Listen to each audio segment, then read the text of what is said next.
Shalom. Mau nanya saya soal perpuluhan. Akhir-akhir ini kan dengar soal perpuluhan yang sekarang katanya udah nggak ada perpuluhan. Zamannya Yesus, ketika Yesus datang udah dihapuskan. Itu hanya cuma zaman perjanjian lama dan sebagainya gitu.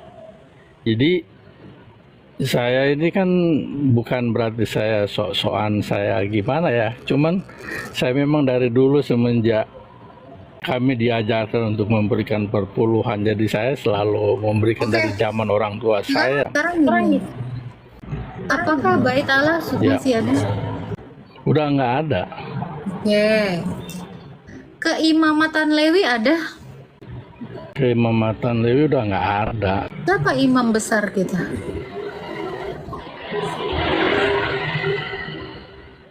Ya Tuhan Yesus lah, kalau imam besar kita ya Tuhan Yesus. Kira-kira Tuhan Yesus itu meminta persepuluhan nggak? Oke, kita lihat Ibrani 7 ayat 12. Sebab jikalau imamat berubah dengan sendirinya, berubah pula hukum Taurat itu. Sebab yang dimaksudkan di sini termasuk suku lain. Dari suku ini tidak ada seorang pun yang pernah melayani di mezbah.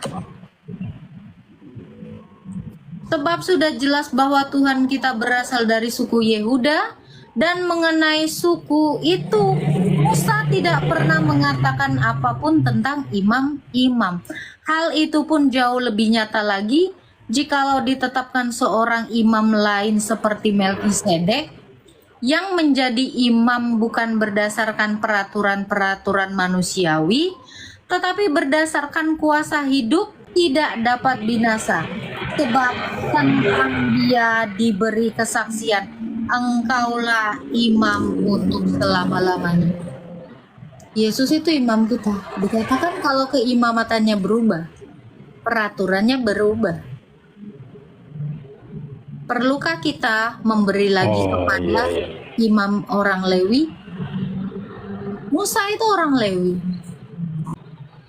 Oke, jadi apakah perpuluhan itu berlaku? Tidak. Karena imam kita bukan dari suku Lewi. Tidak seperti bangsa Israel yang keimamatannya itu adalah Harun, orang Lewi. Tetapi yang digenapi bukan artinya dihilangkan ya, tetapi digenapi melalui Yesus Kristus yang adalah gereja. Kalau kita mau memberi kepada imam, ya, karena ada imam di dalam gereja, yaitu episkopos dan presbiter. Dikatakan di dalam Alkitab, seorang penatua yang baik, baiklah dia mendapatkan penghormatan 2 kali lipat daripada biasanya. Nah ini, penatua ini adalah seorang imam. Karena ada 3 jabatan di dalam gereja, yaitu presbiter yang membantu episkopos. Episkopos inilah adalah penilik jemaat atau penatua itu, penatua. Nah, lalu ada diakon. Diakon ini pembantu dari presbiter.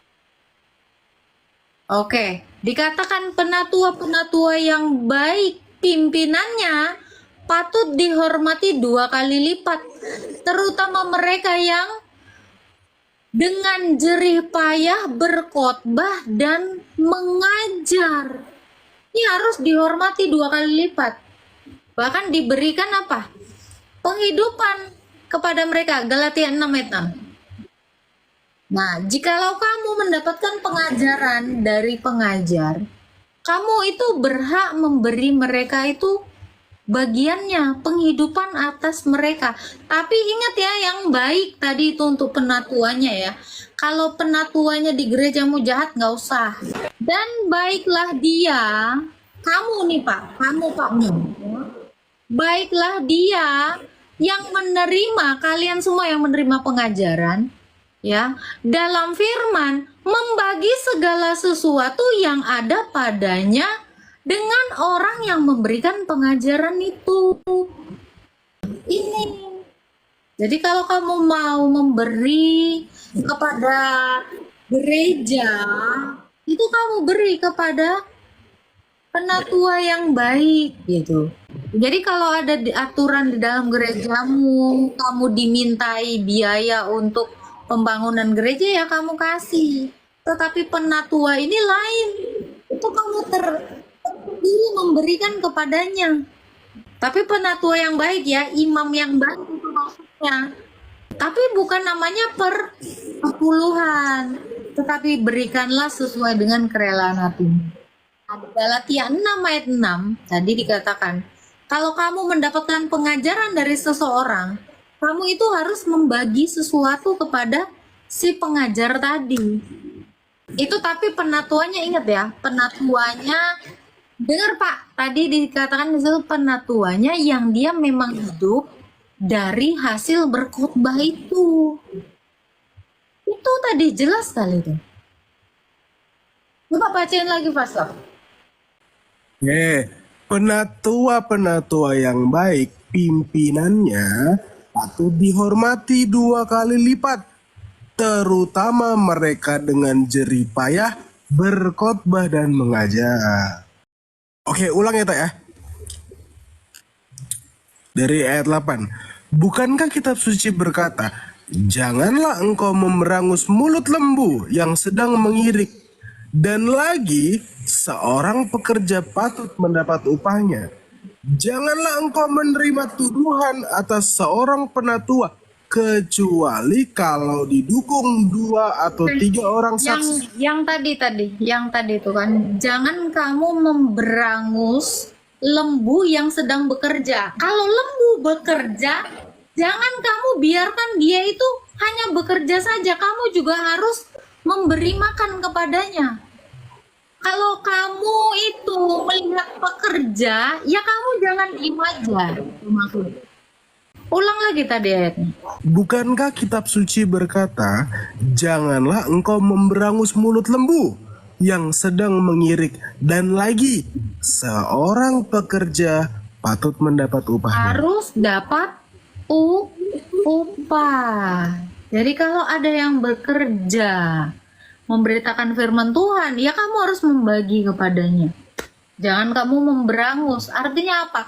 Udahlah, sapi itu lagi kerja, dia harusnya makan. Ini malah kamu tutup. Itu loh. Gak boleh. Jadi kamu biarin aja kerja, tetapi kamu tidak memberikan apapun kepadanya. Itu maksudnya. Jadi bukan lagi yang namanya persepuluhan.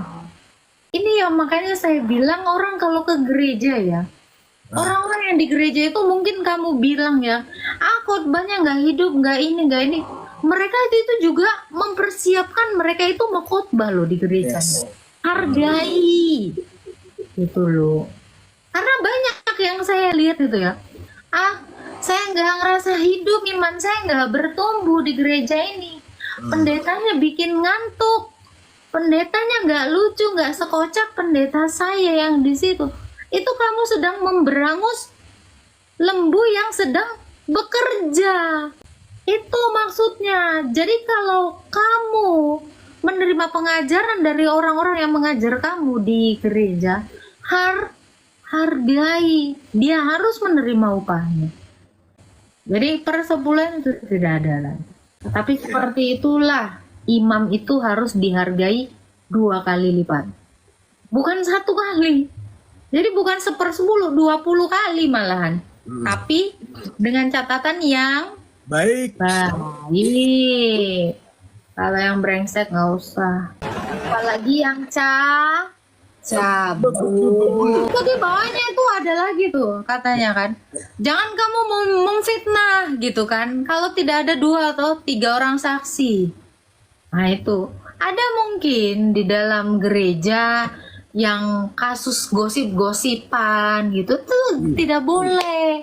Harus diadakan saksi. Jangan pula kamu tiba-tiba, dia begini-begini. Tapi kamu tidak tahu duduk permasalahannya. Kamu kemakan fitnah. Gitu. Oke. Galatia 6 ayat 6 juga dikatakan, kalau kamu dapat pengajaran dari si pengajar, kamu patut memberikan sesuatu kepada pengajarannya.